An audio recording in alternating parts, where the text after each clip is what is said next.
मेरा नाम शोएब है और साथ में है अभिषेक। नमस्ते। हर्बर्ट स्पेंसर ने 1852 में चार्ल्स डार्विन की किताब जिसका नाम है on the origin of species, ये किताब पढ़ी और एक फ्रेज कॉइन किया जो था सर्वाइवल ऑफ द फिटेस्ट। ये डार्विन की इवोल्यूशन थ्योरी के नेचुरल सिलेक्शन पर बेस्ड था। अब अगर आसान भाषा में कहूं तो बात यह है कि स्पीशीज चेंज ओवर टाइम। अपने सर्वाइवल के लिए स्पीशीज अपने आप को बदलते हैं। अब पिछले साल के कंपैरिजन में हम लोग कितना बदले भाई? कुछ खास तो नहीं, थोड़ा सा बस वेट बढ़ गया, लेकिन कोरोना वायरस कितना बदला है इसका चार्ट अगर हम देखें तो आपको पता चलेगा कि फर्स्ट वेव में जो B1 वायरस था वो सेकेंड वेव में अप्रैल 2021 आते आते कहीं भीड़ में गुम हो गया। भीड़ यानी वायरस के वेरिएंट्स की भीड़, और उसकी जगह नए वेरिएंट्स ने ले ली। इसका एक मतलब ये भी है कि अगर नए वेरिएंट्स नहीं आते तो नई वेव भी नहीं आती। 100 बात की एक बात यह है कि नए वेरिएंट्स का आना बहुत खतरनाक है, क्योंकि इसकी वजह से नई वेव भी आ सकती है। वैसे एक बात बता दूं कि हर नया वेरिएंट नई वेव अपने साथ लेके नहीं आता है, और लेकिन हम लोगों को वर्स्ट केस सिनेरियो के हिसाब से ही अपनी तैयारी रखनी होगी। ऐसा इसलिए क्योंकि पिछले वेव के विजुअल्स अभी तक हम भूले नहीं हैं, और जिन लोगों ने अपनों को खोया वो तो शायद कभी भी नहीं भूल पाएंगे। इसलिए वर्स्ट केस सिनेरियो के बेसिस पर ही हमें अपनी तैयारी रखनी चाहिए। तो ऐसा ही एक नया वेरिएंट जो आजकल हमें डरा रहा है वो है डेल्टा प्लस वेरिएंट, और इसी के बारे में बात करेंगे अभिषेक से। आज हम बात करें डेल्टा प्लस वेरिएंट की कि आपने भी कुछ दिनों में न्यूज़ में सुना होगा कि काफ़ी कंसर्न गवर्नमेंट ऑफ इंडिया ने और कई एक्सपर्ट्स ने इसको लेके एक्सप्रेस किया है। तो वो इस बनने की कोशिश करेगी ये है क्या डेल्टा प्लस वेरिएंट, और ये क्यों इतना डेंजरस बोला जा रहा है। तो उससे रिलेटेड कुछ इन्फॉर्मेशन मैं आपके साथ शेयर करना चाहता हूँ। जो नया वेरिएंट आया है उसका नाम है B.1 .617.2.1 और AY.1, जिसे आम बोलचाल की भाषा में डेल्टा प्लस बोला जाता है। जैसे कि मैंने कहा, union ministry of health and family affairs ने इसको वेरिएंट ऑफ कंसर्न लेबल किया है। जब हम ये रिकॉर्ड कर रहे हैं उसके कुछ देर पहले की न्यूज़ है कि 12 स्टेट्स में इसके केसेस मिले। जब ये मैंने ये प्रेजेंटेशन बनाई थी तब तक 3 स्टेट्स में इस वेरिएंट के केसेस मिले थे, जिसमें महाराष्ट्र था, केरल था एंड मध्य प्रदेश था। और पूरी दुनिया की बात करें तो 12 कंट्रीज में इसके केसेस मिले इस वेरिएंट के, जिसमें USA, UK, Portugal, Switzerland, Japan, Nepal, Poland, China and Russia है। अब ये डेल्टा प्लस वेरिएंट है क्या? जैसे कि हमने पहले भी एक एपिसोड किया था जिसमें म्यूटेशन और वेरिएंट के बारे में बात की थी कि वायरस अपने आप कैसे बदलता है और क्यों बदलता है। तो ये जो डेल्टा प्लस वेरिएंट है ये म्यूटेट हुआ है डेल्टा वेरिएंट से। डेल्टा वेरिएंट वही वेरिएंट है जो कि सेकेंड वेव, इंडिया में जो सेकेंड वेव का कारण माना गया था। सेकेंड वेव में अधिकतर केसेस डेल्टा वेरिएंट की वजह से आए थे। उसी का ये मॉडिफाइड रूप है या ज़्यादा स्ट्रॉन्गर रूप, हम अगर नॉर्मल भाषा में बोले ज़्यादा स्ट्रॉन्गर रूप है डेल्टा प्लस वेरिएंट। अभी ये कितना खतरनाक हो सकता है इतना अभी हमारे पास इतना डेटा नहीं है इसके बारे में, तो ये बता नहीं सकते। जितनी भी हमारे पास इंफॉर्मेशन है वो ये है कि ये delta plus variant delta variant से ज़्यादा जल्दी से फैलता है। ये आपके लंग्स को ज़्यादा इफेक्ट करता है as compared to delta variant. और आपकी एंटीबॉडीज भी लेट रिएक्ट करती है इस वेरिएंट पे। तो अभी तक भी ये इन्फॉर्मेशन पता है डेल्टा प्लस वेरिएंट के बारे में।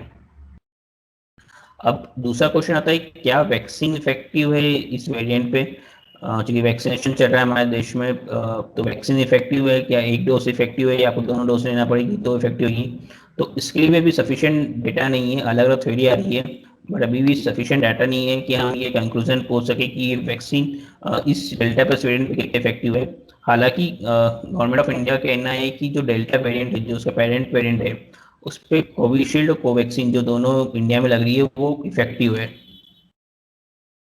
अब हम बात करते हैं कि एक जीनोम सीक्वेंसिंग क्या होता है, कि हम कैसे आइडेंटिफाई करते हैं कि नया वेरिएंट आया।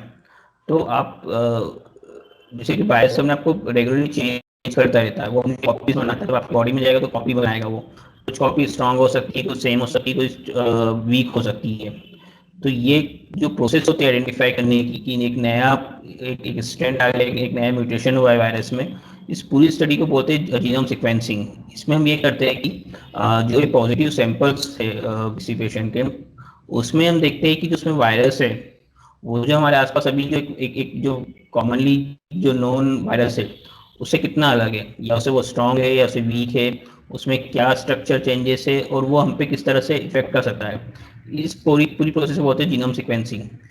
ये जीनोम सीक्वेंसिंग काफ़ी इंपॉर्टेंट होती है, क्योंकि हम जितनी जल्दी आइडेंटिफाई कर सके कि कोई नया वेरिएंट आया है जो कि ज़्यादा हार्मफुल है हमारे लिए, तो हम उतनी जल्दी कंटेंट कर पाएंगे वो किस एरिया में ज़्यादा फैल रहा है, किस जगह से ओरिजिनेट हुआ है। जितनी जल्दी हमें पता पड़ेगा उतना हमें ये हेल्प करेगा कि हम उस नए वेरिएंट को फैलने से इतनी जल्दी रोक सकते हैं।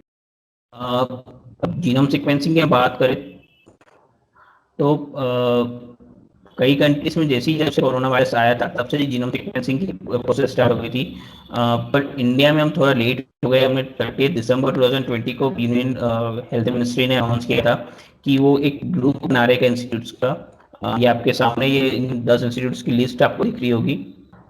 इन 10 इंस्टीट्यूट का एक ग्रुप बनाया उन्होंने, और ये इंस्टीट्यूट ये स्टडी करने वाले थे कि जो इंडिया में जो वायरस है उसकी जीनोम सीक्वेंसिंग करेगी कि कोई नया वेरिएंट इंडिया में आ रहा है कि नहीं आ रहा है। तो ये 30 दिसंबर 2020 को ये ग्रुप फॉर्म हुआ था। जब ये ग्रुप फॉर्म हुआ था तो उसमें ये उस समय ये कहा गया था मिनिस्ट्री द्वारा कि हम जितने भी पॉजिटिव सैंपल आ रहे हैं उसका 5% हम स्टडी करेंगे, और जो भी फॉरेन ट्रेवल्स जो विदेश से यात्रा करके जो लोग आए हैं और जो पॉजिटिव नहीं कर रहे हैं उन उन सभी के हम सैंपल्स को स्टडी करेंगे कि वो कितने डिफरेंट है, उनकी जीनोम सीक्वेंसिंग करेंगे। पर जब से ये स्टार्ट हुई जनवरी से इंडिया में जीनोम सीक्वेंसिंग की प्रोसेस, जनवरी से लेके 18 मार्च तक जितने पॉजिटिव केसेस आए थे उसमें से 7,664 सैंपल्स की ही जीनोम सीक्वेंसिंग हो पाई, जो कि टोटल इस पीरियड में जितने पॉजिटिव सैंपल थे 1% थे।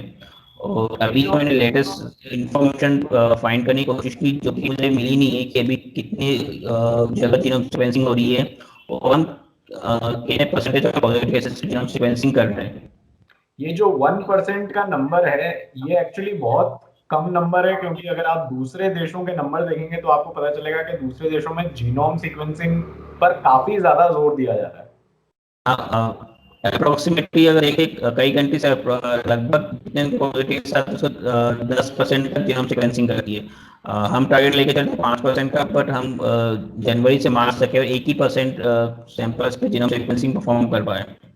अभी क्या सिचुएशन, अभी डाटा मुझे मुझे मिला नहीं है।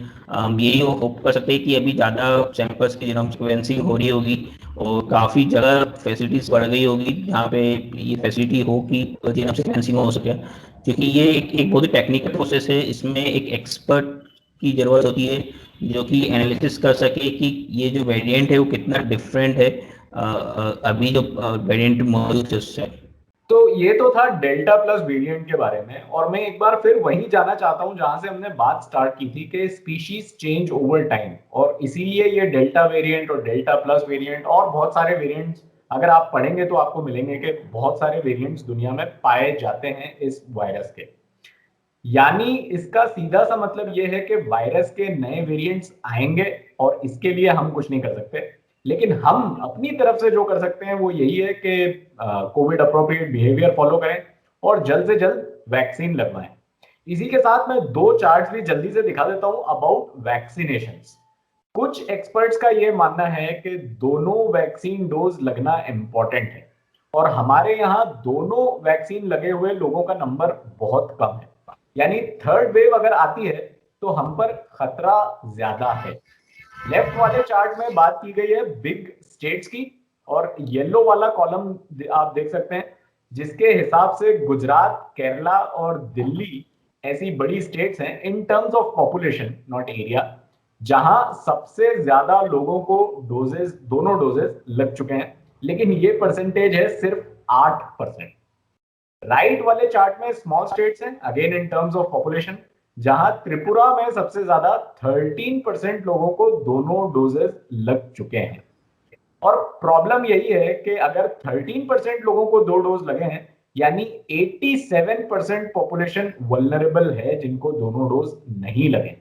और जब तक ये 87% पॉपुलेशन का वैक्सीनेशन होगा, क्या तब तक ये 13% वालों में इम्यून रिस्पॉन्स बाकी रहेगा? तो आई होप अगर आपने अपना फर्स्ट शॉट अभी तक नहीं लगवाया है तो जल्द से जल्द जाकर लगवाएंगे, और अगर फर्स्ट शॉट लगवा लिया है तो सेकेंड वाले की डेट आते ही अपना सेकेंड वाला डोज भी लगवाएंगे। टोटल 22% इंडियन पॉपुलेशन को कम से कम एक डोज लग चुका है, और इसको और आगे बढ़ाने के लिए 70% तक ले जाने के लिए हमको ये करना चाहिए कि आसपास कम से कम 3 लोगों को वैक्सीन लगवाने के लिए कहें, उनकी मदद भी करें और इंश्योर करें कि वो जाके वैक्सीन लगवाएं। तो इस बार के कॉल में इतना ही, अगली बार फिर मिलेंगे, तब तक के लिए टेक केयर।